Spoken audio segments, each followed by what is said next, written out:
Voilà pour cette enquête réalisée par Donatien Lemaître. Vous avez maintenant les clés pour comprendre les techniques du marketing automobile pour vous inciter à acheter la voiture la plus grosse, la plus chère, dont vous n'avez peut-être pas besoin.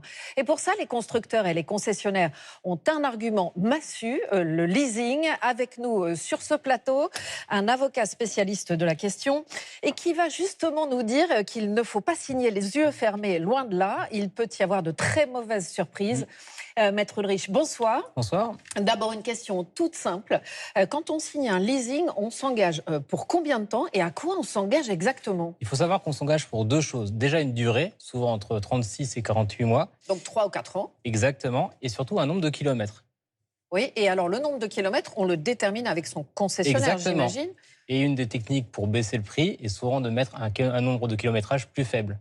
D'accord, donc ça veut dire que quand vous êtes, vous, face à votre concessionnaire, il faut avoir bien en tête le nombre de kilomètres que vous faites par an pour ne pas sous-estimer. C'est ça, ce kilométrage? Exactement, parce que si on sous-estime, on risque de payer une surcharge, une prime à la sortie du contrat pour les kilomètres qui ont été effectués et qui n'étaient pas prévus initialement. On est bien d'accord, à partir du moment où j'ai signé, je dois payer. C'est impossible de sortir du contrat, tout simplement. D'accord, mais si j'ai un accident de la vie, que par exemple, je suis au chômage du jour au lendemain, qu'est-ce qui se passe avec mon leasing? Alors, il y a deux options. Soit vous avez décidé de prendre une assurance qui a été proposée ou pas. C'est là où il faut être très prudent au moment de la signature du contrat. Donc, soit vous avez une assurance pour la perte d'emploi, une assurance décès, parce que même en cas de décès, il faudra payer le loyer jusqu'à la fin. Mais quand on est mort, on ne peut pas payer le loyer Les jusqu'à héritiers. la fin. Il faut une assurance décès pour ne pas que mes héritiers continuent à payer les loyers de la voiture, c'est ce que vous êtes en train de me dire? Logiquement, oui. D'accord. Maintenant, la question que je vous posais au départ, c'était pas prévu. Je suis au chômage, j'ai plus de boulot et j'ai un loyer à payer de mon leasing. Alors, qu'est-ce qui se passe? Si vous avez une assurance, vous pouvez faire marcher votre assurance. Et si vous n'avez pas d'assurance, c'est là où il faut être très prudent et très réactif. C'est-à-dire, dès lors qu'on sait qu'on va avoir une difficulté économique sur ce contrat, le mieux, c'est déjà contacter son leaser, pas le constructeur, pas le commercial, mais le leaser pour dire je vais avoir des difficultés, est-ce que je peux trouver une solution, etc. S'il refuse... Le leaser, on se dit bien, c'est bien la société qui vous a fait contracter ce... C'est ça, c'est le loueur, la banque entre guillemets. Oui, d'accord. Donc je le contacte immédiatement, je vais lui dire je vais avoir des difficultés. Et il faut le faire très vite. C'est ça. Et si possible, avant ou dès la première difficulté. Parce que le risque, c'est que si vous accumulez les impayés... Les loyers non remboursés. Juridiquement, on peut rompre le contrat. Et quand on rompt le contrat, il faut rendre et le véhicule et surtout payer tous les loyers jusqu'à la fin. Et c'est pour ça qu'il faut être prudent. Parce que pour le loueur, c'est très avantageux un incident de paiement. Parce qu'il peut à la fois récupérer le véhicule plus tôt, donc le vendre plus cher, et surtout, il récupère les loyers qui étaient déjà prévus. Ah oui, d'accord. Alors moi, il y a une question toute simple que doivent se poser les Français qui nous regardent. J'ai un incident de la vie, je tombe malade, je suis au chômage. Est-ce que je peux annuler mes mensualités et rendre la voiture? Non. Et c'est aussi pour ça qu'il faut savoir qu'il y a une autre porte de sortie, parfois, c'est la cession du contrat. C'est-à-dire, parfois, on peut céder son contrat à un tiers.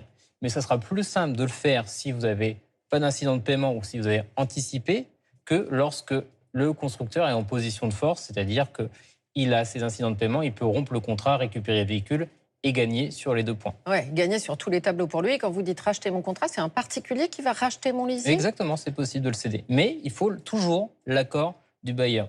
Et c'est à moi toute seule de retrouver quelqu'un qui rachète mon contrat de leasing ou c'est Oui, là, c'est à vous de vous débrouiller. Ah oui, débrouillez-vous. Ok, Exactement. Vous avez un gros accident de la vie. Toujours se débrouiller. Il faut se débrouiller tout seul. D'accord, ce que vous êtes en train de me dire, c'est quand même que les leasers, ils sont gagnants sur tous les tableaux si vous avez le moindre incident. C'est ça, mais il faut se sécuriser, c'est-à-dire laisser des écrits. Parce que si vous avez fait des écrits, vous avez montré que vous vouliez payer et que c'est de la faute du constructeur que vous n'arrivez pas à payer, il n'y a pas de difficulté. Là, à ce moment-là, on voit bien la mauvaise foi et on peut quand même se défendre. Donc, on entend bien anticiper le moindre, on va dire la moindre difficulté de paiement, prendre contact tout de suite avec le leaser, laisser des traces écrites. Donc, tout ça, c'est ce que vous nous dites. On entend les conseils. Maintenant, moi, je reviens à l'assurance décès ou l'assurance chômage. Moi, très franchement, j'ai pris un leasing. L'assurance chômage, on ne me l'a pas proposé. J'en ai même pas entendu parler.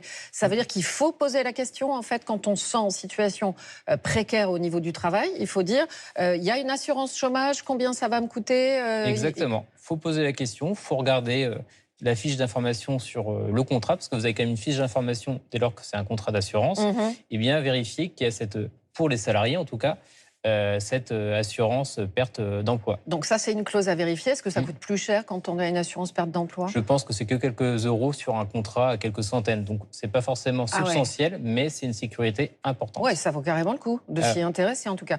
Est-ce que certains concessionnaires ont tendance à proposer des leasings, y compris pour des ménages qui n'en ont pas les moyens?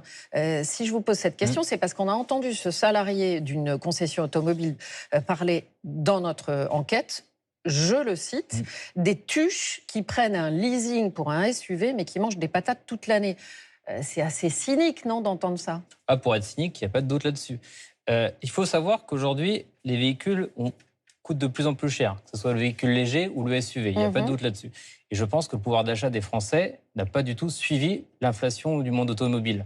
Donc aujourd'hui, si on veut vendre un véhicule neuf, il n'y a qu'une seule solution, c'est de passer par ces fameux contrats qui semblent adoucir la facture, mais qui ne l'est pas. Parce qu'au final, quand vous achetez un véhicule à crédit, que ce soit un neuf ou une d'occasion, vous êtes propriétaire. Vous pouvez toujours, en cas de difficulté de la vie quotidienne, revendre le véhicule, prendre moins cher, adapter votre niveau de vie aux contraintes de votre vie quotidienne. Il y a aussi les clients qui n'ont pas de difficulté à honorer leur leasing pendant 3 ou 4 ans. Ils paient leur mensualité rubis sur l'ongle.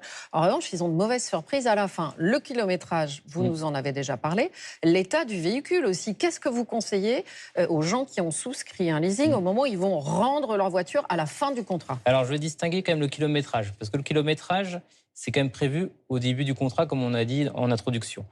Si vous voyez au cours du contrat que vous conduisez beaucoup plus, c'est toujours mieux de contacter le loueur pour dire on modifie le contrat, on rajoute du kilomètre. Parce que on fait un avenant. Exactement. Ce kilométrage coûtera moins cher et surtout, il sera payé plus tôt. Donc, au lieu de payer une somme globale d'un coup, on la paye sur les mensualités restantes. Ça, premier conseil. Voilà. Deuxième conseil, sur l'état de la voiture à la restitution du véhicule. Un véhicule en bon état. Oui. Pas un état parfait, mais en bon état. Donc, c'est-à-dire que si vous rendez un véhicule en mauvais état, vous n'avez pas les moyens de savoir à combien va être fait la réparation. Bien sûr. Exactement. Le montant de la facture de remise en état. Le mieux, c'est d'aller voir un garage à proximité, de refaire les défauts esthétiques, parce que c'est surtout de l'esthétisme. Les égratignures, les pare-chocs. Exactement, ça coûtera toujours moins cher que de laisser la main au leaser. D'accord. Dernière question. Vous, en tant qu'avocat spécialisé dans le domaine de l'automobile, quel conseil vous donneriez aux Français qui sont en train de nous écouter? Est-ce qu'il vaut mieux acheter une voiture comptant, mais avec un crédit bancaire que je fais à ma banque, plutôt que de l'acheter en leasing ou pas? Alors, il n'y a pas de doute là-dessus. C'est-à-dire qu'il faut, quand on a les moyens, on est libre. C'est-à-dire qu'on a les moyens d'acheter le véhicule neuf, comptant ou à crédit parce qu'on a un bon niveau de vie. Le leasing peut être intéressant parce que d'ailleurs, ça vient du monde professionnel à la base, ça permet de préserver sa trésorerie, etc., d'aménager. Ça peut être, et surtout, quand on a un bon niveau de vie, on peut aimer changer souvent de véhicule.